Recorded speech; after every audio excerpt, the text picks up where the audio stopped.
When you walk through Colombo, chances are you're going to visit it or at least pass by Laksala or Lakpahana.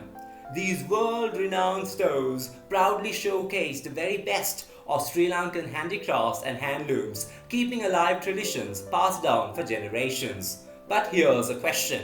How many of you have ever paused to ask who is the visionary behind these cultural institutions? Well, today's story is about a remarkable woman who not only gave birth to these iconic establishments but also stamped her identity in the spheres of women's empowerment, public health, and politics in Sri Lanka. I'm talking about none other than Deshamanya Sivagami Obesekura, affectionately remembered as Mrs. Siva Obesekura. Siva's story begins on 7th May 1929 when she was born Sivagami Varina Dissanayaka into the influential Dissanayaka clan of Sabaragamuwa. Her parents, Louis Robert Clifton Dissanayaka and Amabel Charlotte Valerie Correa, came from a powerful Anglican lineage closely connected to other elite families of colonial Ceylon. From the very beginning, she was positioned at the crossroads of tradition, privilege, and service. Siva studied at CMS Ladies College, Colombo, one of the island's premier missionary schools, where she didn't just excel in academics but also in leadership.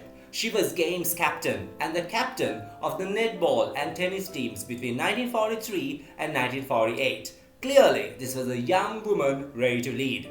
But destiny intervened. At just 19 years old, Sivagami married aviator, barrister and Canterbury scholar James Peter Obesekura III, the only son of Mahamud Aliyar, Sir James Peter Obesekura II, the highest-ranking native official of colonial Ceylon.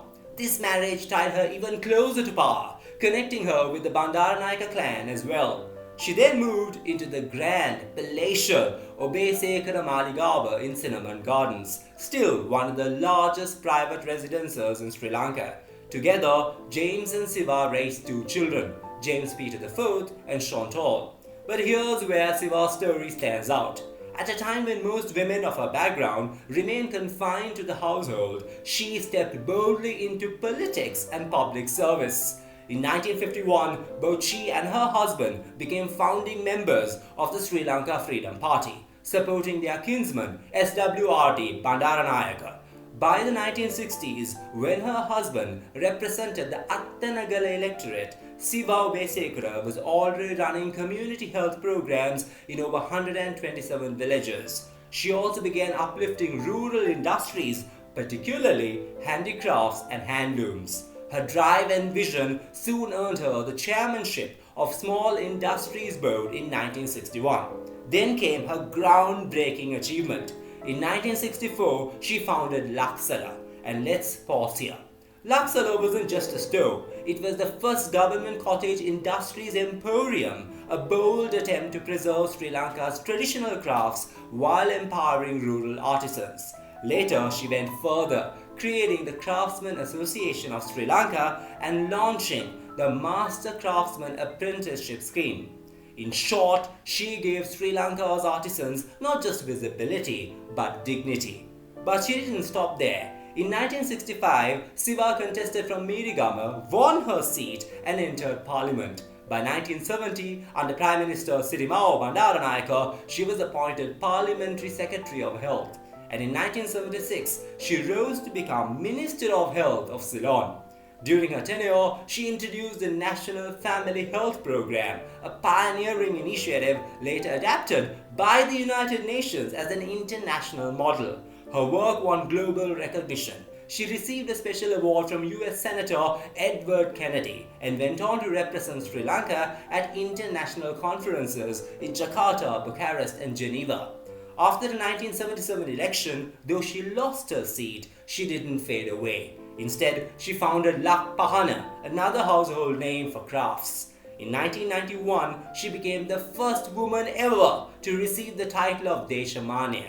She also served as the first president of the World's Crafts Council under UNESCO, further cementing her role as an international ambassador for Sri Lanka's cultural heritage. Her public service extended even beyond crafts and politics. She was a trustee of the Boy Scout movement, past president of the Sri Lanka Cancer Society, where she expanded branches across the island, and an active supporter of schools, particularly Ladies' College and other children's institutions. Truly, she was a woman of action and compassion. Siva Obesekara passed away on the 23rd of December 2017 at the age of 88. But her legacy lives on, not only in the shops of Laksala and Lakpahana, but also in every artisan she empowered, every health program she spearheaded, and every woman she inspired to step forward. So the next time you step into a Laksala showroom or a Lakpahana boutique, remember, behind those shelves of handcrafted treasures lies the vision of a woman who believed in empowerment, community, and culture. That woman was Siva Obesekara. If you enjoyed this story, don't forget to like, share, and subscribe to my channel. For questions, you can always reach me at tuanzamirwrites@gmail.com. You can also follow me on social media. And of course, check out the image credits and recommended readings in the description box below. Until next time, this is me, Zamir Karim, signing off, uncovering history one story at a time. Take care and God bless you all.